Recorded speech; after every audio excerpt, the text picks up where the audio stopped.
Um, Writing. I think that I prefer writing because I have the most control over it. I can do it, you know, like stand up. If I want to do stand up, I kind of have to find a venue. I have to make sure people are there. You know, if I want to act, writing can be very, you can do it by yourself, I guess is the answer. If it's 12 o'clock at night and I feel like, oh, I want to go write, I can do that. But if I want to do some of the other things, it might be a little more difficult. Oh, Liz and I worked together at a bar. We were both bartenders, and I actually trained Liz, and we both ended up working at that bar for at least 5 years.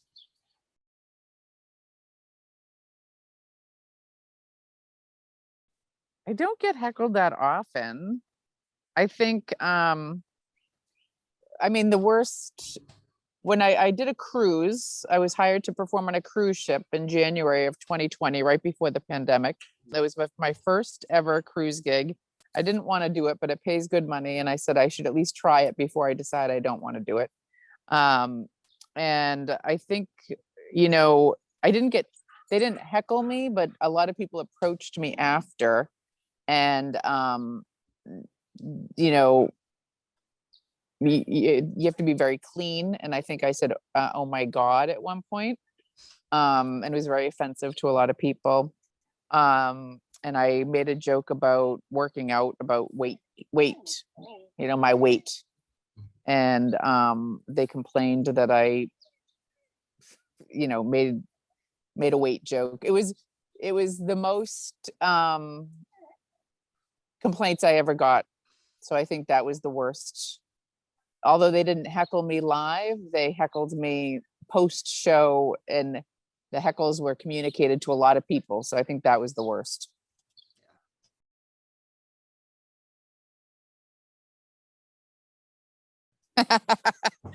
Ooh, that's a tough one. Um, because I grew up in Boston, sometimes I don't consider their rudeness just seems not as impactful on me. So I'm gonna have to say I feel the rudeness of a New Yorker more because it's a rudeness that I didn't grow up with.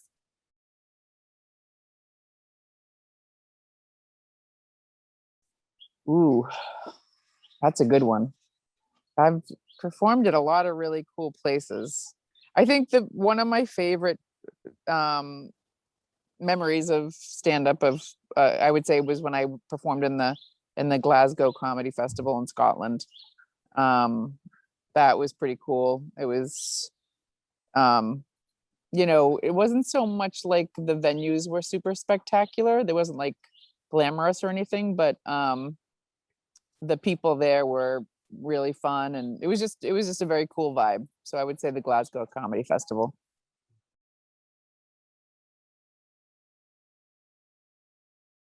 So I was in a sketch with Bernie Mac. Bernie Mac is now deceased. And God, I'd have to Google it, but I'm going to guess it was about 15 years ago. But it was a hot sauce commercial. It was a fake hot sauce commercial where um oh my gosh, I can't believe I can't think of her name. Maya Rudolph. Maya Rudolph and Bernie Mac. They were the stars of the sketch, and I was just sort of like a person who went, made faces and made reactions to the things that they said. But it was a hot sauce like fanny pack type thing. So it was a one day shoot. The fun part about it was that they picked us up and drove us. We went to a location, a huge house in like the Hamptons, where they were shooting. It was like a pretend cookout. Um, so we got to spend the day with like Bernie Mac, Maya Rudolph, Amy Poehler, like they were all there.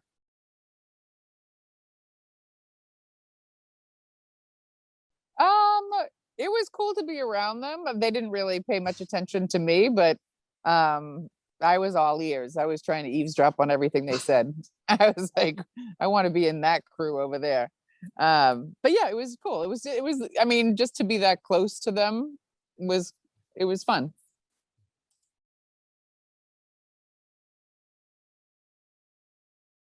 I guess my deepest, darkest secret is that, you know, I secretly want to do nothing, like I feel like I'm very busy. I write, I produce my own stuff, I do shows. Um, but secretly I'd like to just sort of stay in bed and watch TV and not do too much. One time, this is really bad. I can't believe I'm going to admit this, but one time, I think it was the seventh grade, me and my friends were at our other friend, all girls. We went to another girl's apartment, and her mother had all this money on the bureau, and one of the girls took like $40, and I didn't tell on them. I didn't take it, but I knew that what happened, and I didn't tell. And I always felt really bad about that, because I felt like I was part of the, whatever. But this isn't a secret, but this is like something kind of cool that happened to me. Well, not cool, but I was a bartender in Boston, and I lied to get the job. I said I used to bartend, but I didn't, and I was not good at it. I was alcohol's flying all over the place. The manager was like, "What's up with this girl?" And we ended up getting held up at gunpoint, locked in a walk-in cooler. They took all the money and took all the tip money. No, sorry, they took all the money, but then when it was over and they were gone, we came out of the walk-in cooler. They actually shot the gun twice, didn't hit anybody. They were just doing it to kind of scare us, I think. And then when we came out, they had taken all the money from the register, but they left all the tip money. There was like $300 in the tip bucket. And the owners took our tip money. Not cool.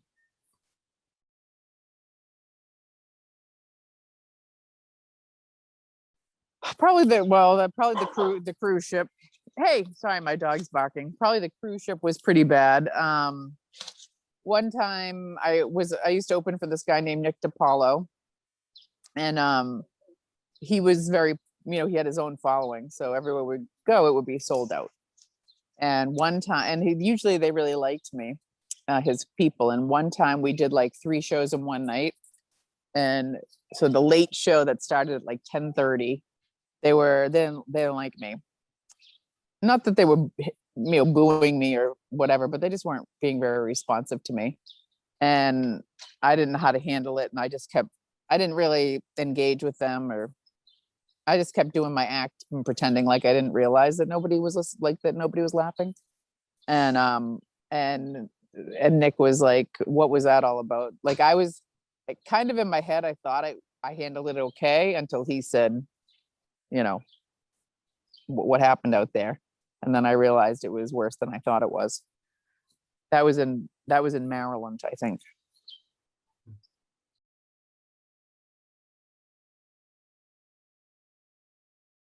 You know what? We didn't actually get to meet her. We've shot a video for her show that she then, played on her show. So she hired us to, like, it was a video where we were, me and this other comic were in a movie theater talking during a movie. We didn't write it, we just acted in it. But I would like to meet Tyra Banks, because I'm a huge fan, and I am binge on America's Next Top Model quite a bit.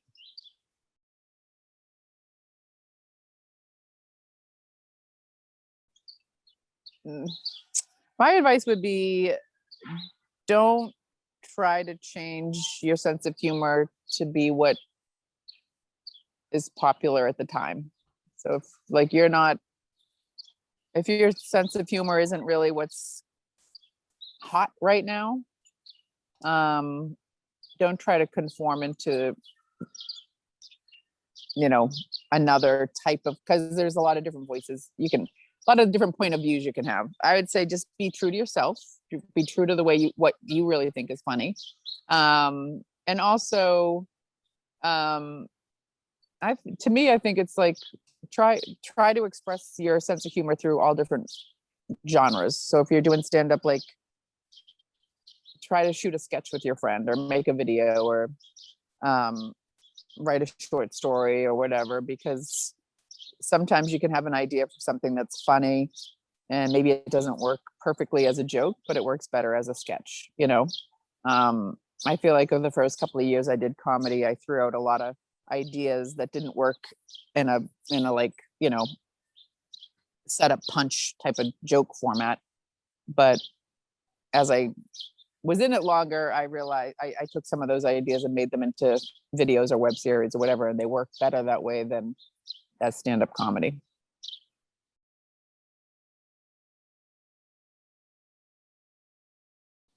Ooh, is God? I think that there. I think there is a power that's greater than us. I don't. I wouldn't. I don't know if I would.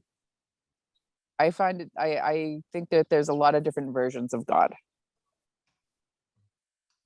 That was probably a very diplomatic way of answering that question.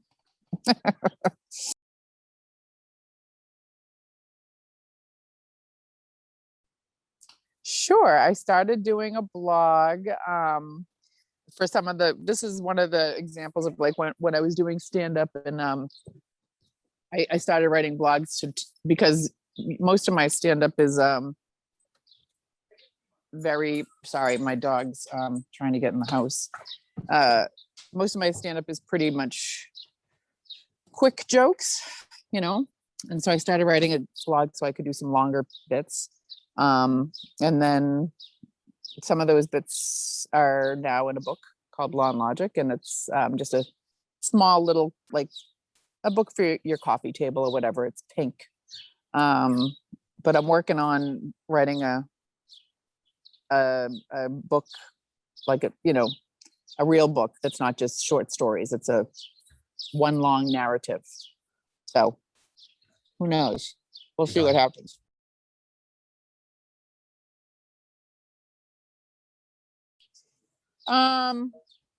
25 pages.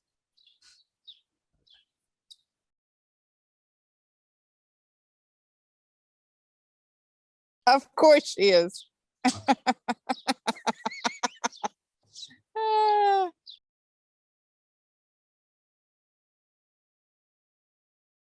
sure. It's you know, I'm not very consistent with it. I do it more for fun. It's an interview podcast where I just talk to comics that I know and like, and that, you know, as a comic, you don't, unless you're doing like a video or something, you don't really collaborate much with one another. You're mostly, it's very independent performance style. So sometimes I find like I'll know a comic for, you know, 5 years and I really don't even know like anything about them. So I started doing it so I could learn like, you know, where they came from, what their family was like, if they're like, you know, family is supportive of them doing comedy or if they think they're insane. What else they do, you know, sometimes a lot of comics are doing like 5 different things at the same time. A lot of times I don't know what people do. Um, so it's mostly an interview thing, very loose, and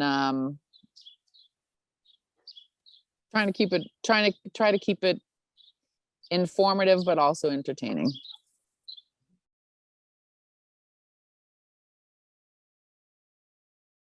My mother's good. She's good. I talk to her about twice a day. I already talked to her once, so she's due for another call. She's in Quincy, Massachusetts, right outside of Boston. I'm going to go see her next weekend for Mother's Day. Um, yeah, she's a character. Um, she's always on the run. She likes to go out.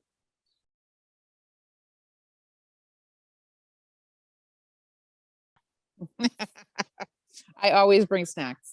I always bring snacks.